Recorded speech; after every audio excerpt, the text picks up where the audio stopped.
salut à tous.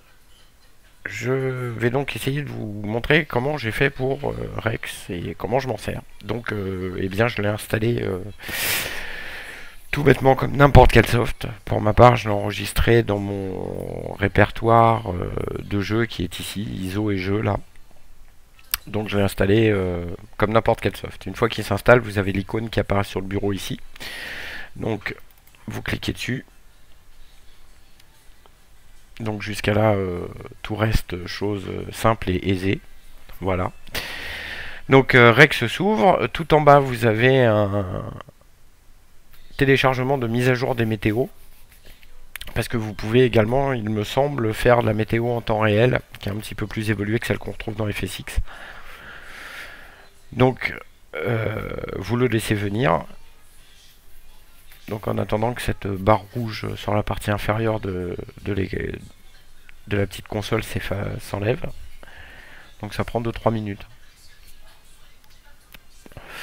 Et ensuite, je vais vous montrer ce que moi j'ai fait pour que... Quoi avec mes maigres connaissances pour faire que tout fonctionne correctement. Et sans encombre, pour avoir un résultat dont je me contente parfaitement. Alors il est évident que je pense que Rex doit avoir moult fonctionnalités supérieures à ce que moi j'ai pu décortiquer. Mais parlant anglais comme une vache espagnole, comprendrez que pour moi c'est pas évident. Mais bon. Voilà, donc on arrive à la fin. Voilà. Donc là on est sur la console de base Rex, le plus simple possible. Donc ici dans Main, vous avez rien. Texture, c'est toutes les textures. On va y revenir. Et vous avez dans les options, non c'est pas là, pardon, dans Configuration Manager. Donc vous ouvrez Configuration Manager. Excusez-moi. Vous ouvrez donc Configuration Manager. Ici, vous allez rentrer l'endroit où votre FSX est installé. Donc juste le répertoire principal de jeu, pas de petits fichiers secrets ou cachés. Juste le répertoire principal de là où est installé Flight Simulator. Ici, votre nom de profil, mais ça sera pour après vos sauvegardes ou autres. Et moi, c'est tout ce que j'ai touché. Voilà. Donc j'ai rentré ça là-dedans. Ensuite, j'ai été dans Texture. Et dans Texture, dans chacun des petits cubes ici, vous allez trouver les packs de texture que vous voulez, qui sont propres à Rex. Alors, pour la version Rex normale, vous aurez quasiment les mêmes. Et pour ce qui est de l'add-on Overdrive, donc qui est un pack complet, on se retrouve avec des textures supplémentaires qui sont notifiées Overdrive quand on passe dessus. Donc en bas de la petite, j'ai essayé d'en trouver une. Comme par hasard, j'en trouve pas. Chouette. Je crois que dans Daytime, il y en a une. Dans Daytime, il y en a. Voilà. Ici, quand vous avez Overdrive Texture Set, ça c'est des add-ons, c'est des textures supplémentaires qui sont ajoutées à Rex. Donc, par exemple, vous choisissez cette texture de ciel, hein, vous faites Select, et ainsi de suite pour chacune des textures que vous souhaitez rajouter à votre Flight Simulator. Donc, selon la config des machines, bien sûr, vous avez des trucs qui sont absolument magnifiques. Moi, j'ai une machine qui est faiblarde, donc un petit peu frustré quand même sur ce coup-là. Donc, par exemple, je vais prendre ça, et ainsi de suite. Donc, pour les textures d'eau, les fonds marins et autres, vous avez tout ce genre de choses. Plein de trucs. Donc, pareil dans les airports environnement. Voilà, vous sélectionnez à chaque fois le pack que vous voulez. Pour ceux qui veulent quelque chose de plus simple, ici dans le menu déroulant, vous avez des packs de textures qui sont créés de base, par défaut dirons-nous. Donc vous pouvez les prendre également, VFR Serenity, enfin il y en a plein qui sont tout aussi jolies les unes que les autres. Et ici vous avez aussi des sons. Une fois que vous avez fait ça, donc si vous personnalisez votre pack de textures, vous faites Save, vous lui donnez un nom et vous le sauvegardez, ça vous permet de le retélécharger, de le reprendre, de le recharger par la suite et de revoler avec si ce pack vous a plu. Une fois que vous avez fait Save pour le pack personnalisé ou pour un pack à voir, vous faites Install. Voilà, donc là il va vous lancer ça. Il vous génère les textures. Donc pareil, le temps qu'il prenne un peu tout ce que vous avez sélectionné.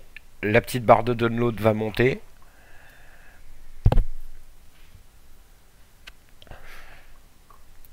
Donc là, il vous prend tout et il les installe directement, il les charge directement via Flight Simulator. Donc, ce qui fait qu'il vous configure tout. Vous n'avez, pourquoi moi, pour ma part, je fais ni plus ni moins que ce que je vous montre là. Donc, c'est vraiment plutôt super simple. Enfin, je me répète peut-être, mais pour ma part, c'est ce que j'ai trouvé de plus facile. Alors, par contre, si quelqu'un va farfouiller un peu dedans et trouve des trucs plus intéressants, plus jolis, des façons d'améliorer, qu'il ne se gêne pas pour faire partager, bien évidemment. Moi, en ce qui concerne les options et autres paramétrages, j'ai laissé par défaut ce que Rex a à me donner. J'ai pas été chercher à pousser plus loin. Et ça a donné donc les images que vous avez vues, les screenshots, qui sont en vol, quelque chose quand même de fluide dans l'ensemble. J'ai pas de gros lag. J'en ai quelques-uns, mais bon, rien de bien dramatique. Voilà, donc on arrive à la fin. C'est un petit peu longuet parce que j'ai pris des trucs en HD visiblement là. Ça c'est les packs HD. Voilà. Et donc je voudrais vous montrer jusqu'à la fin. Pour pas couper, ça serait pas correct de ma part.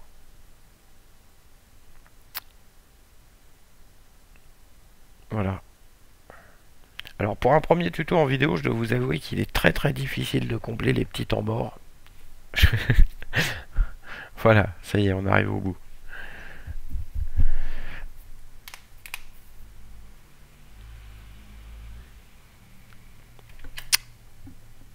Presque. Donc pour ma part, moi personnellement, dans les textures, dans les thèmes de texture, je vole souvent avec le pack de texture Reality. Je trouve assez correct et visiblement c'est celui qui prend la météo en temps réel. Donc c'est pas mal. C'est pas mal. Par contre pour tout ce qui est pack de texture Overdrive, je les ai pas encore testés parce que étant donné que c'est que du HD et que j'ai une bécane un petit peu faiblarde, quoi faiblarde, elle suffit à me faire tourner Fly, mais voilà, un petit peu de frustration à ce sujet. Bientôt une nouvelle machine verra le jour, hein. Mais bon, pour l'instant, on se contente de ce qu'on a. Ah, donc par exemple, là voilà, il est Essentiel Plus Overdrive, donc là il est en train de m'installer un thème un peu lourd.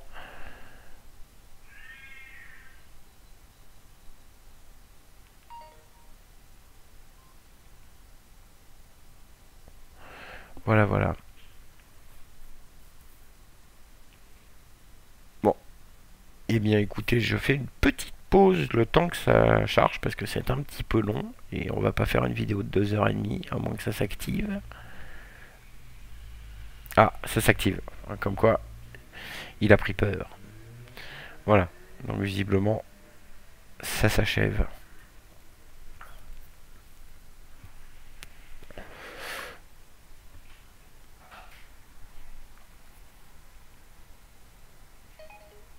Voilà. Presque. Il me fait mentir. Je reviens. Eh ben rebonjour. Donc voilà, là ça vient de finir de télécharger. Donc voilà la fenêtre qu'il affiche ensuite. Et il me demande donc si je veux voler avec Flight Simulator maintenant. Donc je lui dis oui. Et là, donc là, lui tout seul, il va me télécharger. Voilà, il me lance Flight Simulator. Donc c'est ni plus ni moins compliqué que ça. Voilà. Donc bah, après le petit temps de chargement de Flight Simulator que nous connaissons tous bien, qui est un tout petit peu long sur les bords. Et voilà. Donc là après bah, j'ai rien d'autre à toucher si ce n'est que choisir mon aéroport, faire mon plan de vol, enfin tout ce que j'ai à faire. Au niveau de la météo, je touche à rien. Et bah voilà, il n'y a plus qu'à. Bah écoutez, bon vol à tous. J'espère que ça vous aura un petit peu aidé. Et à bientôt. Salut à tous.